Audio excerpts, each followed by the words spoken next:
Hey, I'm Mike Matthews. This is Muscle for Life. Thank you for joining me today for a new episode on supplementation for women, which is interesting because obviously men and women, we have reproductive differences. But beyond that, how much do we really vary, especially when we're talking about scientific differences? I mean, we use rats to estimate how stuff affects us humans. We share about 50% of the same genes as fruit flies, and some have argued that our social structures are similar to that of lobsters. So when it comes to comparing one human against the other, 99.9% similarity actually may be an understatement because we just don't want to use more decimal places. Yet, despite this, the markets for gender-specific supplements are thriving. We can find all kinds of marketing claims about certain supplements that benefit women differently than men, or benefit women or men more than the other gender. And for some reason, with female supplements in particular, the ingredients that are supposed to benefit women specifically are almost always called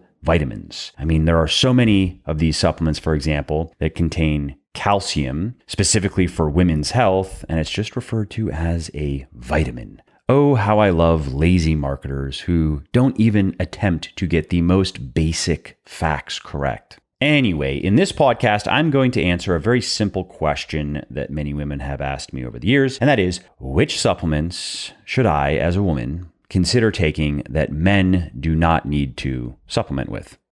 Also, if you like what I am doing here on the podcast and elsewhere, definitely check out my sports nutrition company, Legion, which, thanks to the support of many people like you, is the leading brand of all natural sports supplements in the world. And we're on top because every ingredient and dose in every product is backed by peer-reviewed scientific research. Every formulation is 100% transparent. There are no proprietary blends, for example. And everything is naturally sweetened and flavored. So that means no artificial sweeteners, no artificial food dyes, which may not be as dangerous as some people would have you believe, but there is good evidence to suggest that having many servings of artificial sweeteners in particular every day for long periods of time may not be the best for your health. So while you don't need pills, powders, and potions to get into great shape, and frankly, most of them are virtually useless, there are natural ingredients that can help you lose fat, build muscle, and get healthy faster, and you will find the best of them in Legion's products. To check out everything we have to offer, including protein powders and bars, pre-workout and post-workout supplements, fat burners, multivitamins, joint support, and more, head over to buylegion.com/Mike. That's BUYLEGION.com/Mike. And just to show you how much I appreciate my podcast peeps, use the coupon code MFL at checkout and you will save 20% on your entire first order.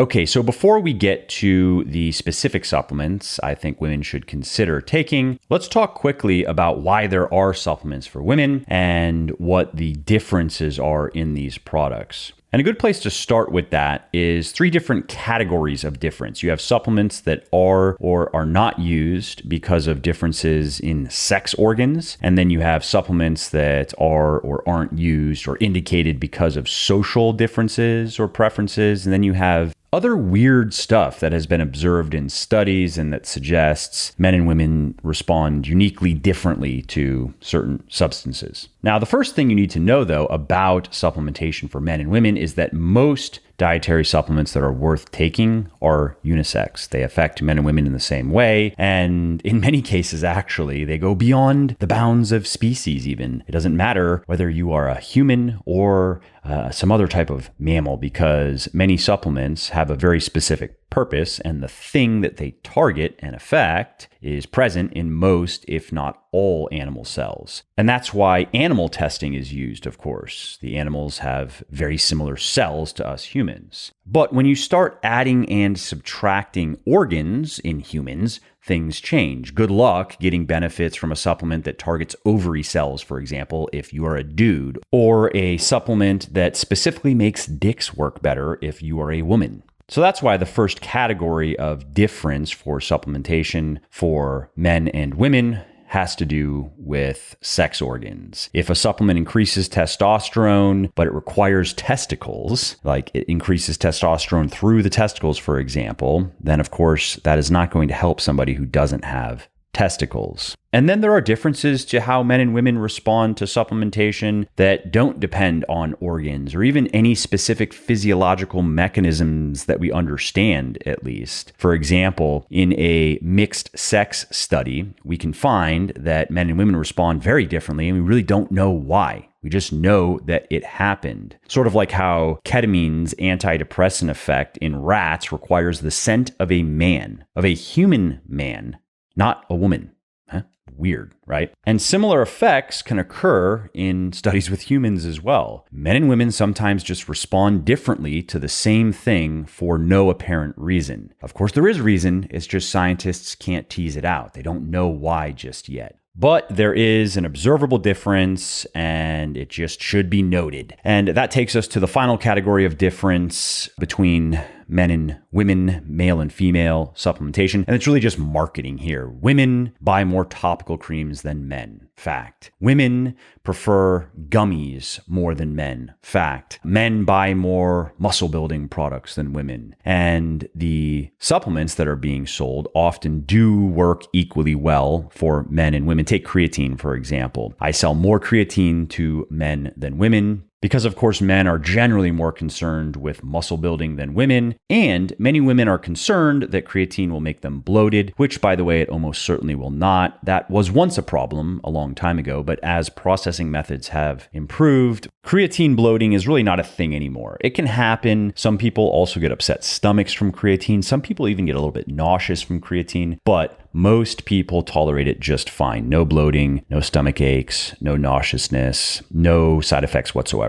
Anyway, my point here with the marketing differences is often the supplements that are being marketed specifically to women or to men actually do benefit both sexes equally, or not at all, actually in the case of many supplements, but one just gets branded as a female supplement and the other a male supplement. And as the sales rack up, those perceptions become more and more entrenched, and in time, they can become basically impossible to change. For example, it would require a fortune spent in advertising and marketing to rebrand creatine from a male supplement to a female supplement, if it could even be done at all. It probably could if somebody had enough money and enough time and could get the right message out in enough ways to enough people, enough times to begin to shift the perspective on creatine. But again, a lot of money, a lot of time, and it still may not work. And that's a bit of a marketing and business lesson, by the way. Trying to create trends is very hard. You better have a lot of money, time, marketing expertise, and marketing firepower. And trying to change a trend, that's even harder. So much so that if we are strictly talking business, which has to turn a profit and which wants to grow and which wants to succeed commercially,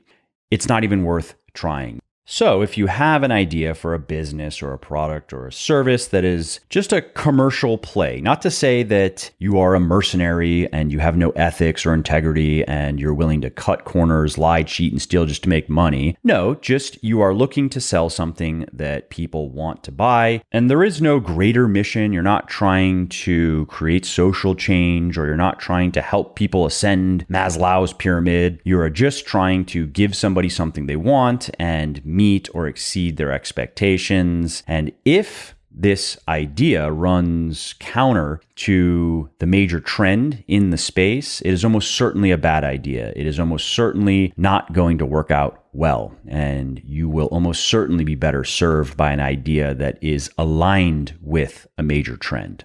Now, some people would say that contrarian marketing can work really well, taking contrarian positions. So contrary to, for example, the mainstream or common idea about something, can get a lot of attention and can create a lot of virality, a lot of word of mouth, and can even start to create new trends. And I agree but I want to end this tangent here, so I'm not going to go into my full thoughts on why that is true, but it's much harder to do. It's much harder to succeed in business that way than it is to, again, just go with the flow. Find a flow that you can agree with and that you like and go with it. Anyway, let's get back to the point, shall we, and talk supplementation for women, starting with my first recommendation, which is the obvious one. Let's just get it out of the way. Iron. All women should consider supplementing with iron because although it is equally important for men and women, women lose iron through menstruation, whereas men do not. And that can lead to an iron deficiency. And it is quite easy to become deficient in iron, which is not the case with other minerals and other vitamins. And it is very hard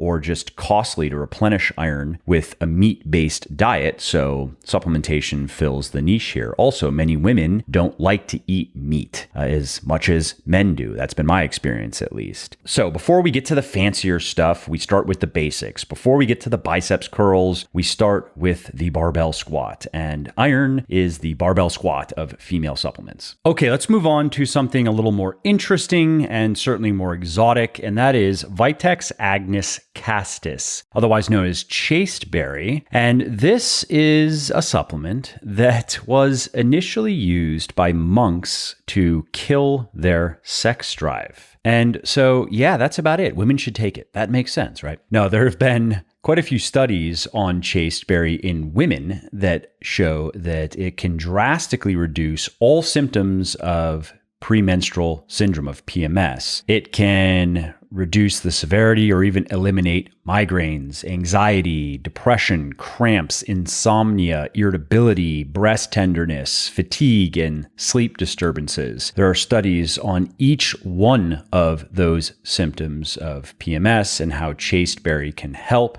And the effectiveness is impressive. If we look at chasteberry supplementation for 3 months, so spanning 3 cycles, on average, women will see up to 50% less symptom intensity and sometimes reducing the duration as well by up to about 20%. And not all women are going to see benefits with chasteberry. My wife, for example, didn't enjoy any benefits whatsoever, and that is always going to be the case with supplements in particular. Even some drugs, people don't respond well or as well as others, but that is very true with supplements. Some supplements work really well for some people, and they don't work at all for others, and chasteberry is one of those supplements. However, the women who benefit most from it appear to be the ones with the most pronounced and the most frequent symptoms. So if a woman has a lighter period, like my wife, she is less likely to benefit from chasteberry. And as far as side effects, there are no major side effects known beyond the potential for an allergic reaction. And there are a few cases of that in the literature. It's not common, but it can happen. Of course, it's not deadly or even extremely harmful. It's just annoying, and you would know, and then you would not take it again. And so if you are a woman who experiences PMS every month, you are probably interested in trying chasteberry. And something else to note for women who are into fitness is the lighter your periods, the fewer the symptoms you get, the less disrupted your training is and the less disrupted your dieting is. The easier it is to just stick to your plan. So that is a nice little fitness-related side benefit to reducing the effects of PMS. Okay, let's move on to the next supplement that I want to highlight for women, and that is myo-inositol. And this is the most common supplemental form of inositol, which is a sugar-like molecule that's involved in maintaining cell integrity in our bodies. And it's not really a vitamin, but it's similar to a vitamin in that some intake is required and it always exists in our bodies. You could say it's a pseudo-vitamin, I guess, but we usually can synthesize enough of it from other things to not have to supplement with it directly or eat it directly. Now, why am I recommending this for women? Well, there are a few forms of inositol, and they are generally used to help reduce blood glucose levels. It doesn't seem to work well, these different forms. They do not seem to work well in type 2 diabetics or people with metabolic syndrome, but they do work well with polycystic ovarian syndrome, PCOS, which is an ovarian condition characterized by high androgen and high glucose levels. And that can even lead to facial hair. That is one of the signs of PCOS, for example. And it should be noted that the high androgen levels seem to occur in large part due to the high glucose, which is why metformin, for instance, is sometimes used to treat PCOS. And that is a powerful drug that lowers blood glucose levels that is usually used to treat type 2 diabetes. And inositol can have similar effects in women with PCOS. And that's why at doses up to about 4 grams once per day, it has been shown in about a dozen studies to reduce the symptoms of PCOS. And so that can mean a few things. That can mean improvements in fertility, in insulin sensitivity, in hormones, specifically a reduction in androgens, and therefore a reduction in acne and hair growth. So if you're a woman who suffers from PCOS, or if you lean in that direction, if you tend to have high blood glucose levels and high androgen levels, then you should consider trying an inositol supplement. And again, most inositol supplements that you're going to find will contain myo-inositol, but you just want to make sure that that's the form that is in the supplement. Okay, moving on to the next supplement, number 4, which is maca, and this refers to a plant that is in the same family as broccoli and cauliflower, but maca's benefits are unique because it is currently the only dietary supplement that has been repeatedly proven effective for improving sexual health and well-being in women. And in case you're wondering, it also can have libido-enhancing effects in men, but the fact that it works in women, and we know it works in women, makes it special because most of the libido-enhancing stuff out there that we know works is confirmed to work in men, but not women. Not because all of those things don't work in women per se. In some cases, what is working in men may actually work in women, but the research hasn't been done to confirm it because men are generally more concerned with libido than women. And so the research dollars have followed that trend. And so with maca, what we see in the research is in women, it reliably increases feelings of sexual desire and self-reports of sexual performance. So how much women enjoyed themselves during sex, for example. And it also does this without influencing hormones, without influencing androgen hormones or estrogen hormones. And that is the case in both men and women. Okay, the 5th and final supplement that women should consider taking is kind of boring, like the first one, and it is just calcium. Now, the reason why calcium is commonly recommended as a women's health supplement is for its interactions with osteoporosis and osteopenia, because during the aging process, women may need more calcium than men to preserve their bones because of an increased risk of bone degradation. Now, given the uncertainty in the literature, it's not right to say that women definitely need more calcium than men, but I think it's fair to say that the evidence suggests women should consider increasing their calcium intake, especially because there's no downside of it. And if that is true, if that hypothesis is true, the important thing you need to know is you don't want to start increasing your calcium intake once the problem has started, once osteopenia begins, for example. You want to start a lot earlier than that, like right now. So if you want to assess your daily calcium intake and see if you need to supplement with a supplement or just with more calcium-rich foods, the Institute of Medicine recommends a daily allowance for women aged 19 to 50 of 1,000 milligrams or 1 gram of calcium per day. And the upper level safe limit is 2,500 milligrams per day. And then for women aged 51 to 70, the recommended daily allowance is 1,200 milligrams and the upper level limit is 2,000 milligrams per day. So I'd recommend just ensuring that your intake falls in that range. And of course, you need to count the calcium that you're getting from the foods that you eat in addition to any supplements. And you don't have to supplement with calcium as a supplement. You may want to, quote unquote, supplement your diet with some more calcium-rich foods. If you like what I'm doing here on the podcast and elsewhere, definitely check out my sports nutrition company, Legion, which, thanks to the support of many people like you, is the leading brand of all natural sports supplements in the world.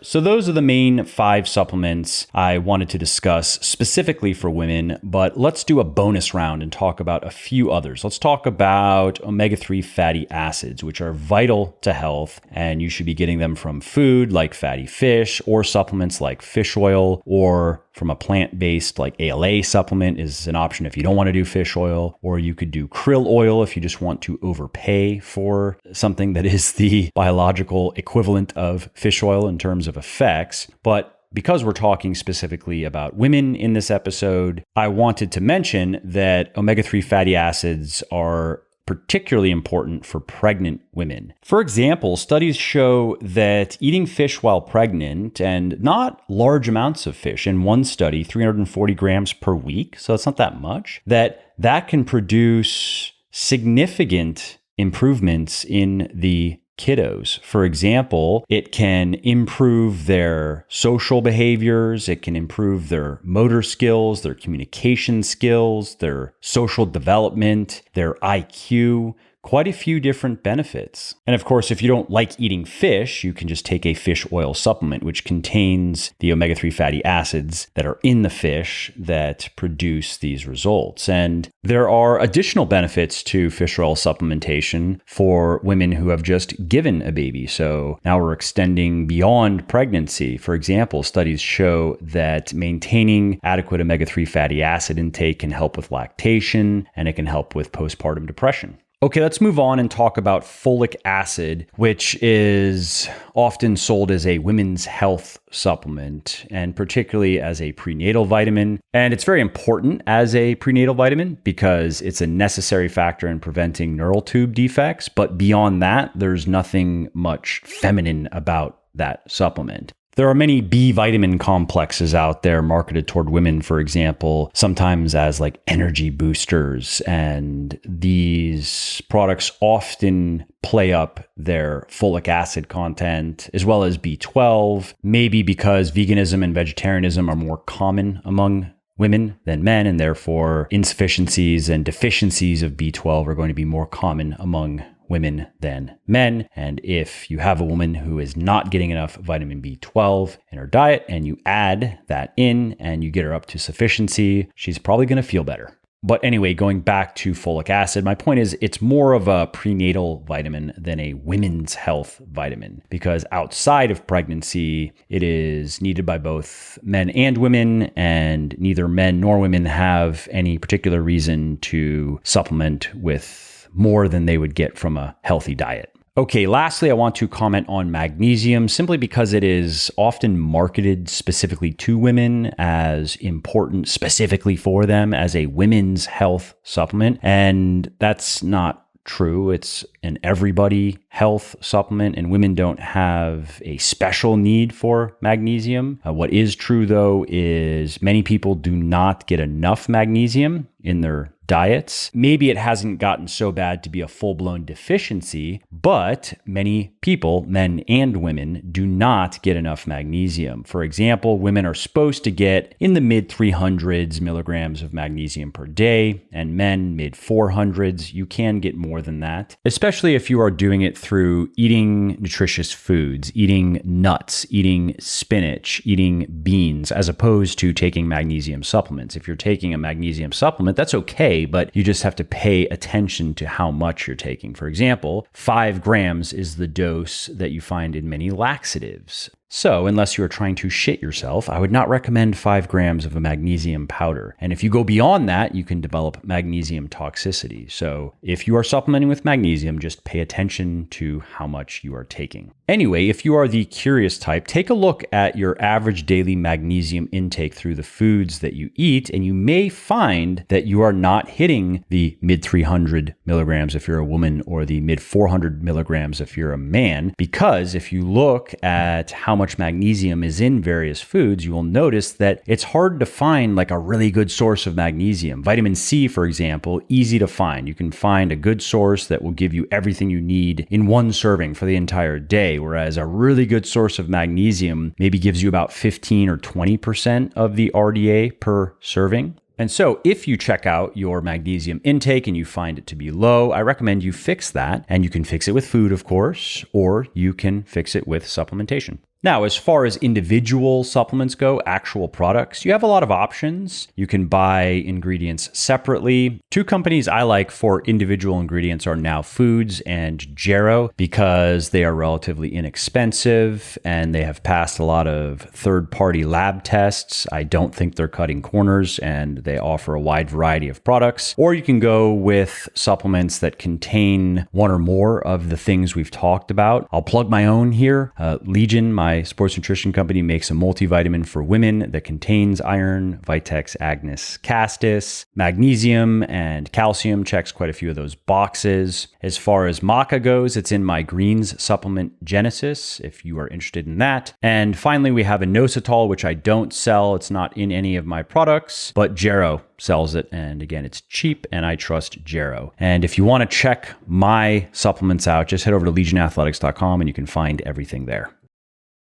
All right, well, that's it for this episode. I hope you enjoyed it and found it interesting and helpful. And if you did, and you don't mind doing me a favor, please do leave a quick review on iTunes or wherever you're listening to me from, in whichever app you're listening to me in, because that not only convinces people that they should check out the show, it also increases search visibility, and thus it helps more people find their way to me and learn how to get fitter, leaner, stronger, healthier, and happier as well. And of course, if you want to be notified when the next episode goes live, then simply subscribe to the podcast and you won't miss out on any new stuff. And if you didn't like something about the show, please do shoot me an email at mike@muscleforlife.com, just muscle, F-O-R, life.com, and share your thoughts on how I can do this better. I read everything myself, and I'm always looking for constructive feedback, even if it is criticism. I'm open to it. And of course, you can email me if you have positive feedback as well, or if you have questions really relating to anything that you think I could help you with, definitely send me an email. That is the best way to get a hold of me, mike@muscleforlife.com. And that's it. Thanks again for listening to this episode, and I hope to hear from you soon.